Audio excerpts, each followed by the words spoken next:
بسم اللہ الرحمن الرحیم۔ کیا آپ جانتے ہیں کہ نوکیا کی ابتدا کیسے ہوئی؟ نوکیا نے کس طرح شاندار عروج حاصل کیا؟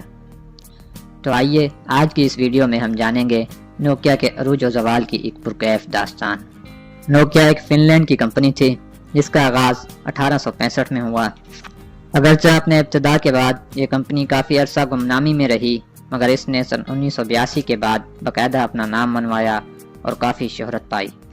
سب سے پہلے انہوں نے موبیرا نام کی ایک ٹیلی فونک کمپنی کو خریدا جس نے آگے چل کر ان کے لیے کافی ایجادات کی۔ ٹیلی کمیونیکیشن اور انفارمیشن ٹیکنالوجی کی یہ کمپنی دیکھتے ہی دیکھتے دنیا کی سب سے بڑی موبائل کمپنی بن گئی۔ ہمارے چینل فیس اپ میں آپ سب کو خوش آمدید۔ ویڈیو اگر پسند آئے تو اسے لائک کریں، واٹس ایپ اور دیگر گروپس میں شیئر کریں۔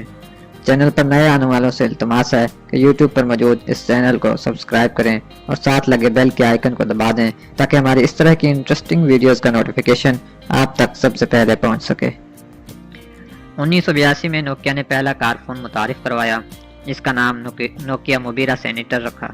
اس کا وزن سن کر آپ یقیناً حیران ہوں گے۔ جی ہاں تو دوستو، اس کا وزن آج کل کے موبائل فون سے کافی گنا زیادہ تھا۔ اس کا وزن 10 کلو گرام تھا، تبھی تو اس کو کار فون کا نام دیا گیا۔ پھر سن 1984 میں موبیرا ٹاک مین بنایا۔ اس کا وزن 5 کے جی تھا، پہلا 10 کے جی، پھر اس کے بعد 5 کے جی۔ لیکن سن 1987 میں تو نوکیا نے کمال کر دیا۔ موبیرا سٹی مین کے نام سے ایسا فون بنایا جو کہیں بھی لے جایا جا سکتا تھا اور اس کا وزن حیران کن حد تک کم کر دیا، یعنی صرف 800 گرام۔ یہ ایسا موبائل تھا جسے کہیں بھی لے جایا جا سکتا تھا۔ اسی وجہ سے اس کی سیل بہت تیزی سے بڑھنے لگی اور یوں نوکیا بہت تیزی سے شہرت پانے لگا۔ فن لینڈ کے وزیر اعظم وہ پہلے وزیر اعظم تھے جنہوں نے سن 1991 میں نوکیا کے فون سے پہلا GSM کال کیا۔ نوکیا تیزی سے بڑھنے لگا اور سن 1992 میں اس نے یورپ اور USA میں بھی اپنا کاروبار پھیلا لیا۔ 90 کی دہائی میں یہ بہت تیزی سے شہرت پانے لگا۔ نوکیا 2100 سیریز کے موبائل فون بہت مقبول ہوئے اور اس قدر مقبول ہوئے کہ انہوں نے مقبولیت کے ریکارڈ توڑ دیے۔ کمپنی کا اندازہ تھا کہ 4 لاکھ موبائل بیچ پائیں گے، مگر انہوں نے 2 کروڑ فون بیچ دیے۔ اس وقت یہ اکیلا ہی جنگل کا بادشاہ تھا اور دنیا کے لیے یہ ایک نئی چیز لے کر آئے تھے۔ نوکیا جتنا اندازہ لگاتا تھا اس سے کافی زیادہ تیزی سے پھیل رہا تھا۔ جیسے جیسے نوکیا گرو کر رہا تھا، مارکیٹ سائز اس سے بھی تیزی سے بڑھ رہا تھا۔ نوکیا نے موٹرولا کو پیچھے کر کے موبائل فون کی دنیا میں نمبر 1 مارکیٹ شیئر حاصل کر لیا۔ اب آہستہ آہستہ یورپ اور امریکہ سے نکل کر یہ چائنا، روس اور ایشیا کے دیگر ترقی پذیر ممالک میں بھی چھانے لگا۔ نوکیا اس قدر چھا گیا کہ ٹاپ 50 میں سے ٹاپ 20 سیلنگ برانڈ تو نوکیا کے ہی ہوتے تھے۔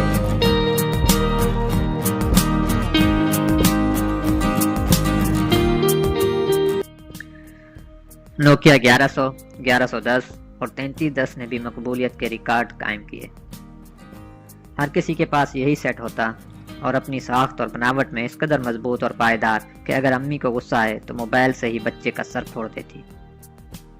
نوکیا اپنے عروج کو پہنچ گیا اور گھر گھر ہر دکان پر صرف نوکیا سیٹ ہی خرید کیا جاتا۔ نوکیا نے اپنا عروج پا لیا تھا، لیکن ہر عروج کو ایک دن زوال آتا ہے، لیکن نوکیا کا زوال بہت جلد شروع ہو گیا۔ چڑھتا سورج دھیرے دھیرے ڈھل جاتا ہے، ڈھل جائے گا۔ اب آہستہ آہستہ وہ چھوٹی کمپنیاں جنہیں نوکیا خاطر میں بھی نہیں لاتا تھا، انہوں نے اپنی جگہ بنانا شروع کر دی۔ سن 2008 میں 450 ملین ہینڈ سیٹ بیچنے کے بعد دنیا میں نوکیا چھا چکا تھا، لیکن اسی دوران ادھر امریکہ اور یورپ میں گوگل اور اینڈرائیڈ نے قدم جمانا شروع کر دیے تھے اور نوکیا کو وہاں سے پیچھے دھکیل دیا۔ گوگل اور ایپل کے آنے سے یورپ اور USA کے مارکیٹ سے نوکیا کو دم دبا کر بھاگنا پڑا۔ ادھر ایشین کنٹریز میں نوکیا بھی جنگل کا بادشاہ تھا۔ اس نے گوگل اور ایپل سے سبق نہ سیکھا، جس کا خمیازہ اسے بھگتنا پڑا، اور ایشین مارکیٹ میں اس کو سامسنگ اور موٹرولا نے اپنے نئے فلپ موبائل لانچ کر کے ایک زوردار جھٹکا دیا۔ لوگوں کو فلپ موبائل کچھ نیا لگنے لگا تو عوام کی رجحان نوکیا سے ہٹ گیا، اور اس کے بعد تو چائنا نے سستے سستے اور نت نئے اسمارٹ موبائل فون بنا کر مارکیٹ میں انقلاب برپا کر دیا۔ جب تک نوکیا نئے موبائل کا نام اور ڈیزائن وغیرہ سوچتا، اتنی دیر تک چائنا 10 نئے ماڈل مارکیٹ میں انتہائی کم ریٹ میں بیچ چکا ہوتا تھا، اور یوں نوکیا نے سنبھلنے میں بہت دیر لگا دی اور اس کے ہاتھ سے پوری مارکیٹ نکل گئی۔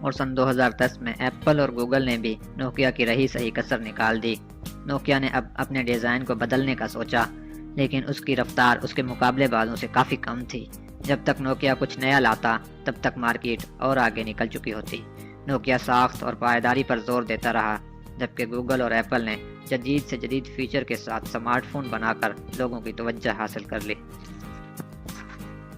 نوکیا سیٹ کی مضبوطی اور پائیداری پر اپنی طاقت لگاتا رہا، لیکن یہ محسوس ہی نہ کر پایا کہ حالات بدل چکے ہیں، زمانہ بدل گیا ہے اور وقت نفاست اور جدت کا متقاضی ہے۔ دوسری جانب ایپل اور اینڈرائیڈ نے اسی تقاضے اور سوچ کو بھانپ کر نت نئے فیچرز اور جدید سے جدید سمارٹ فون متعارف کروا کر پوری مارکیٹ اور صارفین کو اپنا لیا۔ سن 2010 میں ایپل 3 لاکھ اپلیکیشن اور جبکہ گوگل اینڈرائیڈ 1.25 لاکھ اپلیکیشن تک پہنچ گیا، اور ادھر نوکیا کے سمبین کے پاس 20,000 اپلیکیشنز بھی نہیں تھیں۔ اصل یہی وجہ بنی نوکیا کی ناکامی کا۔ ادھر اینڈرائیڈ کے پلیٹ فارم میں ساری موبائل کمپنیاں جمع ہونے لگیں اور ادھر نوکیا سمبین کو لے کر ڈوبتا چلا گیا۔ نوکیا کو تقریباً 1.3 بلین یورو کے کثیر خسارے کا سامنا تھا۔ اس نے درجہ بدرجہ اپنے ملازمین فارغ کرنا شروع کر دیے۔ نوکیا نے سوچا میرا سی ای او ضعیف العقائد ہے۔